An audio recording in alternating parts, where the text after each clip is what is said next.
রাজধানীর যাত্রাবাড়িতে ডাকাত দলের হামলায় ইসমাইল হোসেন নামে এক গৃহকর্তার মৃত্যু হয়েছে। গুরুতর আহত স্ত্রীকে ঢাকা মেডিকেলে ভর্তি করা হয়েছে। বান্ডেল থাকলে প্রতি সেনমানিতে টাকা বাঁচবে। বিকাশ সেনমানি বান্ডেল কিনে জিতুন প্রতি লেনদেনে। পুলিশ জানায় সোমবার রাতে ইসমাইল খানের বাসায় গ্রিল কেটে 4 ডাকাত প্রবেশ করে। এরপর ইসমাইল হোসেন ও তার স্ত্রী সালেহা বেগমকে মারধর করে ডাকাতরা। এক পর্যায়ে সালেহা বেগমের পায়ে কোপ দেয় ডাকাতরা। এই সময় গুরুতর অসুস্থ হয়ে পড়েন ইসমাইল খান। পরে দম্পতিকে ঢাকা মেডিকেল কলেজ হাসপাতালে নেওয়া হলে ইসমাইল খানকে মৃত ঘোষণা করেন চিকিৎসকরা।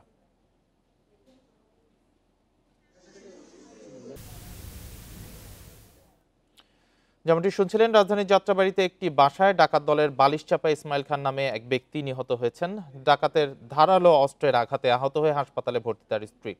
এ নিয়ে আরো জানাতে আমাদের সাথে যোগ দিয়েছেন সহকর্মী আরাফাতুর রহমান। আরাফাত, ঘটনা সম্পর্কে পরিবারের সদস্য বা প্রতিবেশীরা কি জানিয়েছেন? এখন পর্যন্ত কোনো মামলা বা কেউ গ্রেপ্তার হয়েছেন কিনা? আহত যে মৃত ইসমাইল খানের স্ত্রী যে আহত হয়েছেন তার জখম কতটা গুরুতর?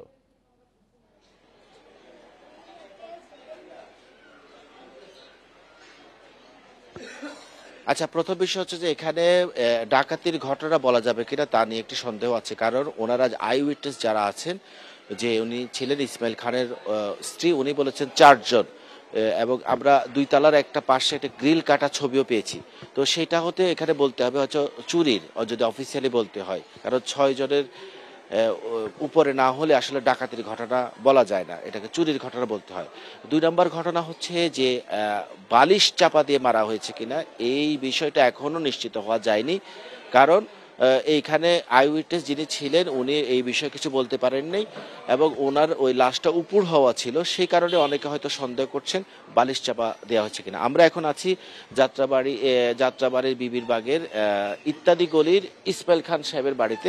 আমরা যদি একটু দেখাতে চাই, এইখানকার এলাকাবাসী বলছেন যে পাশের যে মেথর প্যাসেজ বা হচ্ছে সার্ভিস প্যাসেজ, এই সার্ভিস প্যাসেজ দিয়ে আসলে মূলত এই ডাকাত দল বা চোর দল এখানে উঠেছেন, এবং এখানে একটি বিষয় আছে যে সার্ভিস প্যাসেজটা এই দিক থেকে যাওয়া বন্ধ। ওনারা সন্দেহ করছেন এলাকাবাসী যে পেছন দিক থেকে এসে চোরের দল এই দিক দিয়ে উঠে 2 তলার যে গ্রিল সেটি কেটেছে। আমরা একটু আগে ইসমাইল খান সাহেবের বাড়ির যে পাশের বাড়িতে ওনার যে আত্মীয় স্বজন ছিল, ওনাদের আত্মীয় স্বজনের সাথে কথা বলার সুযোগ হয়েছে।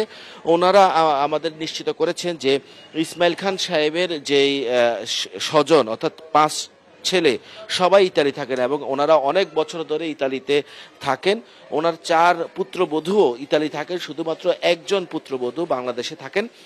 আমরা যতটুকু জেনেছি সেই এক পুত্রবধূর আত্মীয়র কাছ থেকে শুনেছি যে ওনাদের প্রচুর স্থাবর সম্পত্তি রয়েছে ঢাকাতে, এবং যেহেতু 4 ছেলে ইতালিতে থাকেন সে কারণে তারা এখানে নিয়মিত আসা যাওয়া করেন। যে চোর দল বা ডাকাত দল যেটিই বলি না কেন, তারা যখন এখানে আসেন তখন তারা আসলে খোঁজ নিয়ে এসেছেন যে এই প্রবাসীর বাড়িতে থাকলে ডাকাতি করলে বা চুরি করলে বেশি সম্পদ পাওয়া যাবে।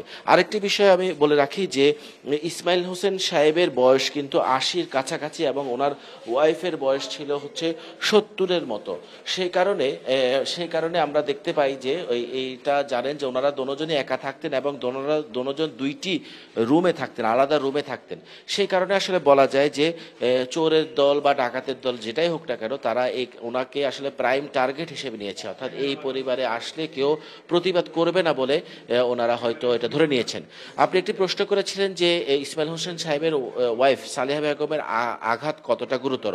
আমরা 2 রকমের তথ্য পেয়েছি। এক রকমের তথ্য পেয়েছি, ফার্স্ট আই উইটনেস যিনি ছিলেন উনি বলছেন যে ছুরি দিয়ে ঘাই দিয়েছে, অর্থাৎ পায়ের নিচে আঘাতপ্রাপ্ত হয়েছেন।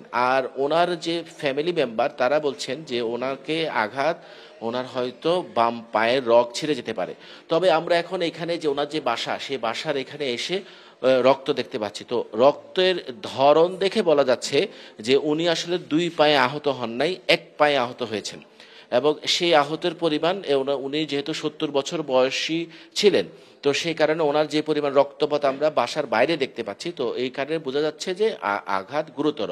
তবে আমরা ঢাকা মেডিকেলের আমাদের করেসপন্ডেন্টের সাথে কথা বলে এবং এইখানকার যেই তদন্ত কর্মকর্তা ছিল। তদন্ত কর্মকর্তার সাথে কথা বলে আমরা যতটুকু জানতে পেরেছি যে প্রাথমিক চিকিৎসা ঢাকা মেডিকেল কলেজে দেওয়ার পরে ওনাকে একটি বেসরকারি হাসপাতালে চিকিৎসা নেওয়ার জন্য নিয়ে যাওয়া হয়েছে। আর পুরো পরিবারের যেহেতু একজন সদস্যই এখন দেশে থাকেন, সেই কারণে উনি আসলে ওনার চিকিৎসা নিয়ে ব্যস্ত। এখনো পর্যন্ত থানায় মামলার বিষয়ে আমরা জানতে পারিনি। তবে যাত্রাবাড়ী থানার ওসি এবং ডিসি এইখানে পিও সফর টহল দিয়ে গেছেন এবং এখানকার যত রকমের তথ্য প্রমাণ তারা এখান থেকে নিয়ে গেছেন। পরবর্তীতে আরো তথ্য আপনার থেকে আমরা জানতে পারবো আশা করছি। যাত্রাবাড়ী থেকে জানাচ্ছিলেন সহকর্মী আরাফাতুর রহমান।